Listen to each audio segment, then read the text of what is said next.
안녕하세요. 안녕하세요.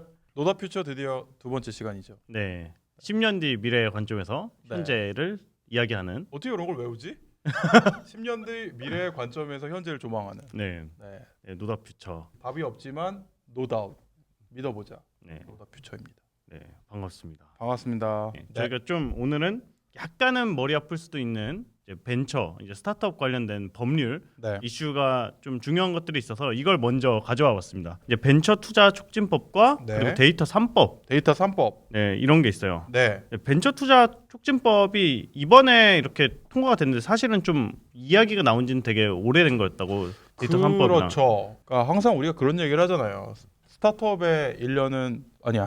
보통 사람의 1년은 스타트업으로 치면 10년이다. 10배 빠르게 뭐 시계가 간다 이런 얘기 하는데 진짜 만으로 2년 걸렸거든요. 2018년 1월 달에 새로운 정부가 출범하고 부서 이름 중에 벤처 스타트업 이런 게 들어간 부처가 있는 정부기관이 전 세계에 거의 없는데 우리나라에 자랑스럽게 중소벤처기업부 벤처 전에는 이제 좀 어떻게 전에는 관리가 됐어요?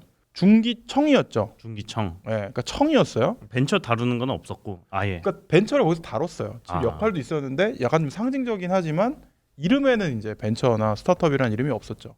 근데 이름에 이제 벤처가 들어가면서 청에서 부르 승격이 되고 첫 번째 장관님으로 이제 홍종학 장관님이 맡게 되셨는데 그때 제일 먼저 하신 일이 마루 180으로 오셔서 이런 법을 제정하겠다 하신 게 2018년 1월이었거든요. 저희 그때 사진 한번 준비를 해봤는데 아, 그런가요? 한번, 네, 네. 띄워주시면 좋을 것 같아요. 네. 네. 아주 초라한 현수막.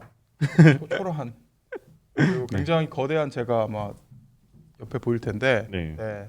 그래서 그때 저만 있었던 게 아니라 이태경 대표님 뭐 다음 창업하시고 지금 매슈업 엔젤스 이끌고 계신 이태경 대표님도 계셨고 네. 아, 여기 나오네요. 네. 네. 여기 그리고 김홍진 대표님도 계셨고 네, 끝에 여기 김몽진 대표님 네. 마이크 잡고 그리고 계시- 장관님 오른쪽에 계신 분은 이제 소프트뱅크 벤처스의 문규학 대표님 네, 그리고 여기 지금 비전 펀드로 가셨죠? 네. 그리고 여기 왼쪽에서 두 번째 가장 큰 분. 저는 뭐 어떤 사진을 찍혀도 제일 크게 나오니까요. 저까지 이제 있었는데 이런 그 스타트업 업계의 여러분들을 모시고 장관님이 이제 얘기하셨던 거는 지금까지 시스템에 문제들이 있었다. 그래서 이분들을 모아놓고 이제 장관님이 던지신 화두는 뭐였냐면은 지금까지 우리가 스타트업 에코시스템이 굉장히 많이 성장했는데 법제도가 못 따라가고 있었다.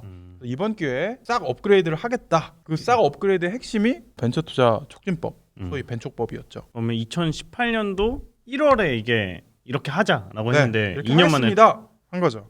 그러면은 좀 2년 사이에 엄청 이 그 스타트업들이나 투자업계에 있는 분들이 굉장히 뿔났죠. 왜 해준다 그러고 안 해요? 언제 되는 거예요? 막 이러면서 그러면 네. 그때 좀 주로 이야기했던 내용들이 어떤 거였어요? 주로 이야기했던 내용들 또 지금 이제 제정된 내용인데요. 사실은 두 개 법이 통과됐어요. 하나는 벤처기업 특별법, 벤처투자 촉진법 이렇게 통과가 됐고요. 벤처기업 특별법부터 짚어보자면 벤처기업의 정의가 뭐라고 생각하세요? 약간 뭐 스타트업이랑 뭐 같냐 다르냐 뭐 이런 얘기가 있던데 아무래도 시장이나 아니면 산업이 좀 만들어지지 않았거나 아니면은 그런 새로운 분야에 조금 더 모험하는 맞습니다. 마음으로 이제 가는 기업. 우리는 그렇게 알고 있지만 네. 대한민국에서의 벤처기업의 정의는 벤처기업으로 지정이 돼야 벤처기업이에요. 아, 그쵸. 그런데 지금까지 벤처기업으로 지정을 받으려면 어떻게 해야 됐을까요? 어디 뭐 부처 같은 데다가 우리 요건 갖췄습니다 하고 네네. 그러면은 좀 검사하러 와서 네. 뭐 통과했습니다 하면 그 상장 이렇게 아, 갖다 주고 뭐 벤처기업 확인증 그러면 뭔가 귀찮았지만 잘 해냈다 하면서 그 사진 찍어서 페이스북에 올리고 그럼 벤처기업이 되는 거죠. 그렇죠. 그런데 그렇게 생각하시잖아요. 그런 방법도 있었어요. 기술성 평가라고 해서 이 회사는 기술이 되게 출중하니까 벤처기업 줘야 됩니다. 라는 게 있었는데 사실 80% 이상의 우리가 알고 있는 벤처기업은 그 방법으로 벤처기업이 된 게 아니에요. 기술보증기금이라는 데가 있어요. 스타트업들한테 돈 빌려주는 곳이거든요. 그렇죠. 그 기보에서 돈을 빌리면 벤처기업 인증을 해줬어요. 아, 그래서 말도 안 되게 우리 회사는 돈이 있는데 투자도 받고 벤처기업 지정을 받기 위해서 기부한테 돈을 빌리는 웃지 못할 상황도 있었어요. 진짜 웃긴 일이다. 네. 이거 말이 안 되잖아요. 기보 활성화를 위한 약간 미끼 상품 같은 거였네요. 뭐 의도든 아니든. 그건 아니고요. 네. 그냥 좋은 의미로 시작된 거죠. 그러니까 굉장히 여러 가지 벤처 지정을 받을 수 있는 방법은 있었지만 기보에서 대출을 받았다는 건 어떻게 보면 정부가 인정한 거니까 이것도 벤처기업 주자. 이렇게 시작된 건데 대부분의 기업이 기보를 받음으로써 벤처기업이 돼버리는 웃지 못할 상황이 있었다.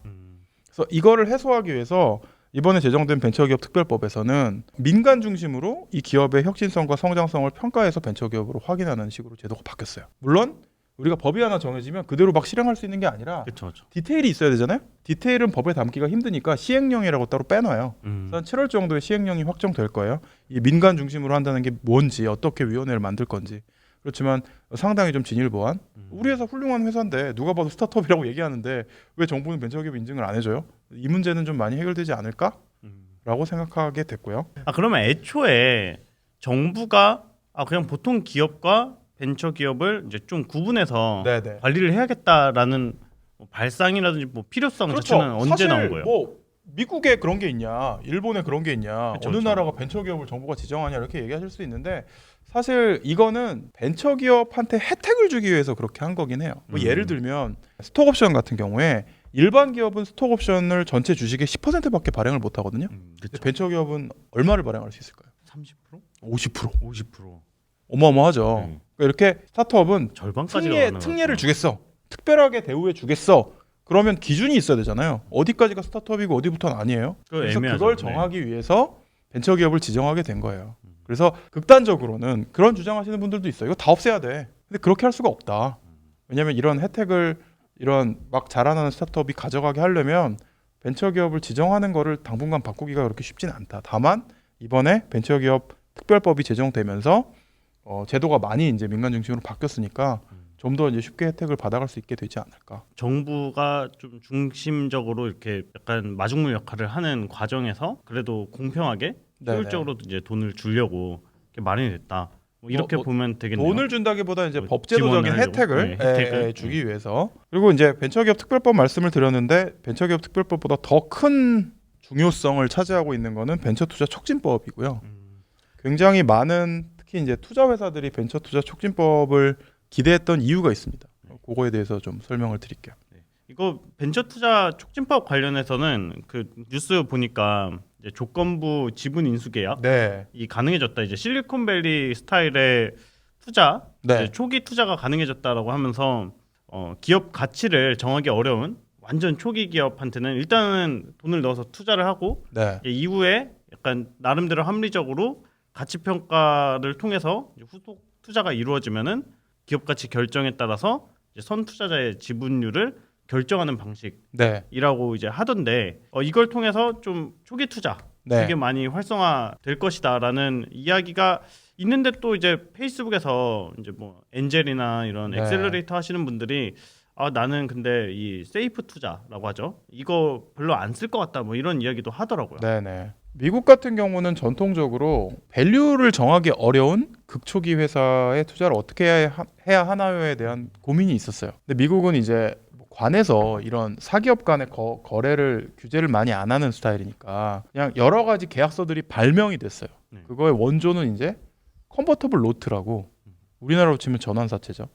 그러니까 컨버터블이 뭔지 아시죠? 왜 차도 뚜껑 열리는 차를 컨버터블이라고 그러잖아요. 그러니까 변신 가능한 게 이제 컨버터블이고 노트는 뭘까요? 노트는 빚이에요. 빚. 돈을 빌려주는 거죠. 근데 왜 투자를 하면서 컨버터블 노트라는 이름이 붙었냐?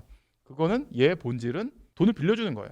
돈을 빌려주는데 말 그대로 변신하는 거죠. 뭘로 변신할 수 있냐면 주식으로 변신할 수 있어. 그러니까 이건 내가 너한테 돈을 빌려주는 건데 만약에 네가 다음 라운드 투자를 성공적으로 받으면 계약서에 있는 기준대로 이걸 주식으로 바꿔줘. 이런 투자죠. 투자자도 일단은 투자를 빨리 하고 싶고 이제 그렇죠. 창업자도 자신이 있다 네. 하면은 내 돈 좀 받아가세요. 네. 근데 내 돈을 뭐 주식 몇 주로 바꿔줄 거예요. 지금은 정하기 힘듭니다. 할 때 그럼 돈부터 일단 입금 받고 주식 가치는 나중에 정해져요. 합리적인 방법으로. 그래서 이 컨버터블 노트가 굉장히 오래전부터 실리콘밸리에서는 어떤 엔젤 투자 방법에 그냥 굉장히 교과서. Y 그런 걸로. 콤비네이터에서 되게 많이 활용을 했다. 뭐 이런 기사도 있더라고요. 컨버터블 노트가 자리를 잡고 있었는데 네. Y 콤비네이터가 나오면서 스타트업들이 이런 불만이 있었던 거죠. 아니 우리가 빚질 이유가 없는데 밸류가 나중에 정해진다는 이유 때문에 빚을 지기 싫어요. 그래서 그래? 그럼 빚으로 처리하지 말고 투자를 하기 위한 그냥 돈을 먼저 주는 식으로 계약서를 좀 바꿔보자. 한 게 세이프였어요.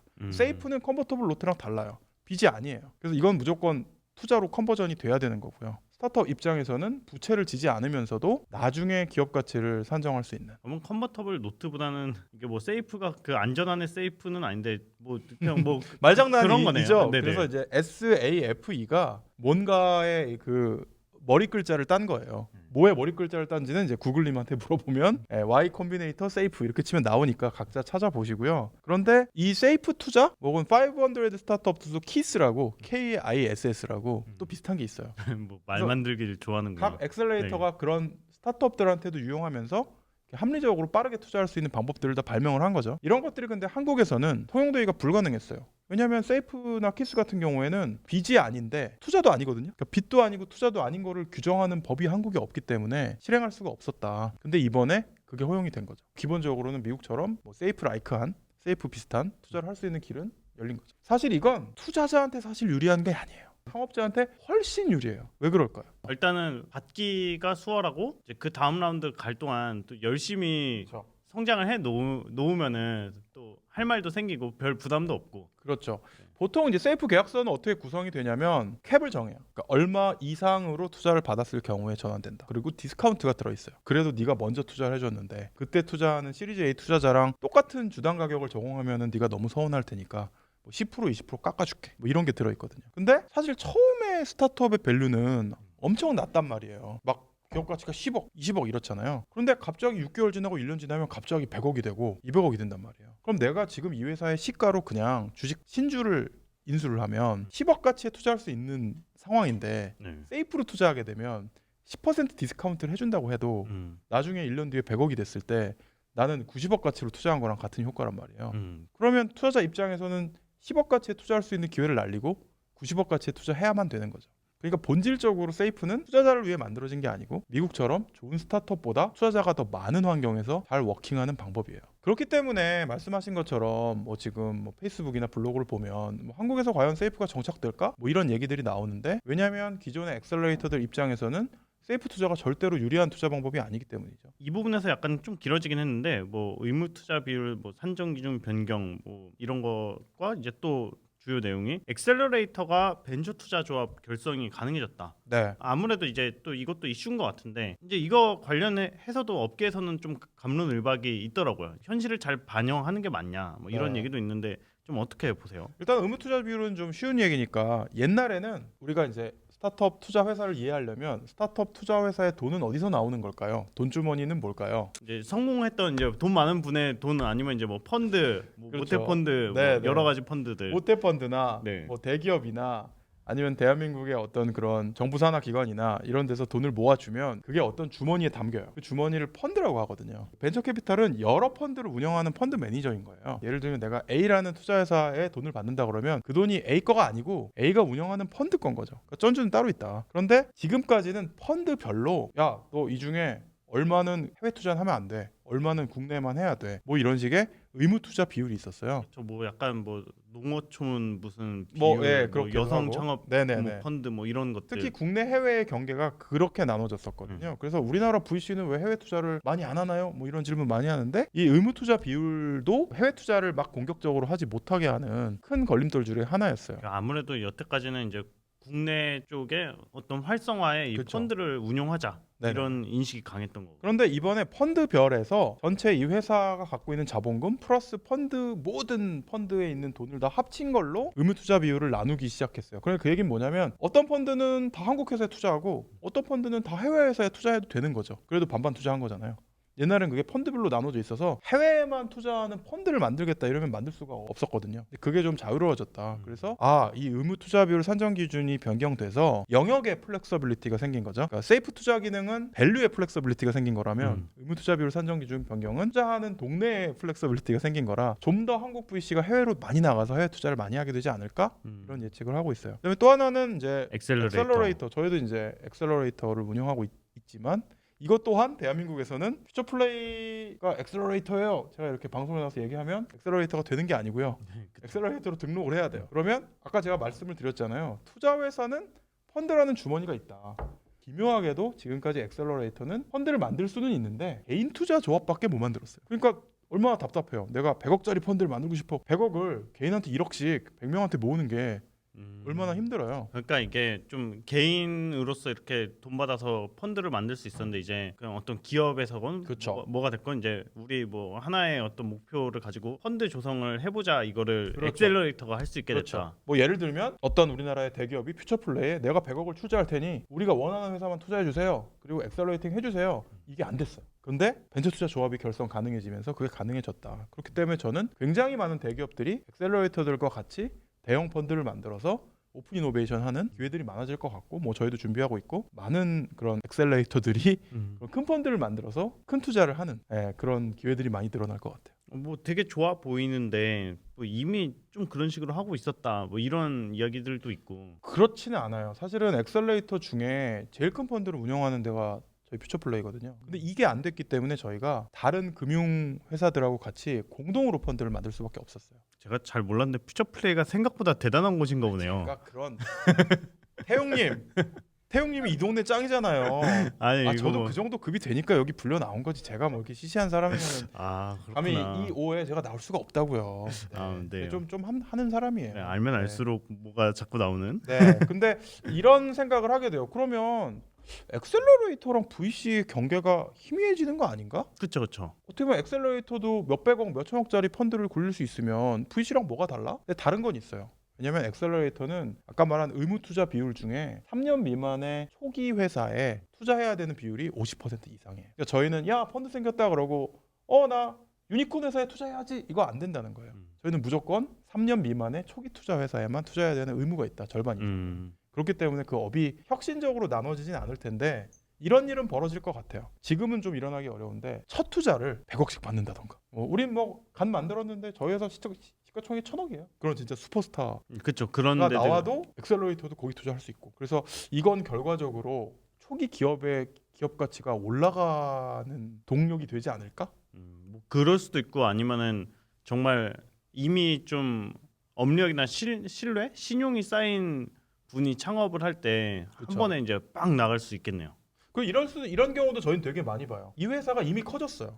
시가총액이 한 몇백억 해요. 근데 아직 3년이 안 됐고 이 회사는 VC 투자 많이 받았는데 엑셀러레이터에 손길이 필요한 경우가 있어요. 그 대표님이 내가 이거 일을 해보니까 내가 부족함이 많고 엑셀러레이터가 나를 좀 지원해줬으면 좋겠다. 근데 지금은 빠꾸가 안 되는 거지. 백도가 안 되는 거예요. 한번 그 VC 라운드로 넘어가 버리면 다시 엑셀러레이터한테 돌아와도 엑셀러레이터들이 투자할 수 있는 재원이 없으니까 못했는데 네. 이제는 가능해진 것 같아요. 그래서 굉장히 다양한 혼종의 결합들 한번 VC한테 받았다가 다시 엑셀러레이터들한테 받고 뭐 엑셀러레이터 여러 군데가 그냥 시리즈 L 해버리고 뭐 이런 이종 격투기가 좀 벌어질 것 같아요. 제가 쭉 듣기에는 뭔가 뭐 투자를 하는 형태나 아니면은 엑셀러레이터나 또 뭐 펀드를 조성하는 이런 것들이 좀 경계가 희미해지고 다양화된다라는 쪽으로 이해를 해도 되겠죠. 제가 아까 세이프는 밸류의 플렉서빌리티, 그 다음에 의무 투자 비율 산정 기준 변경은 영역의 플렉서빌리티라고 했는데 이거는 엑셀러레이터의 벤처 투자 조합 결성 가능은 업권의 플렉서빌리티. 그러니까 엑셀러레이터와 VC가 직접 맞붙어서 경쟁하는 영역이 생긴 거죠. 그래서 잘하겠습니다. 네. 더 먹고 살기 힘들어지고 있는 것 같습니다. 네, 잘 하시고, 네. 알겠습니다. 저희가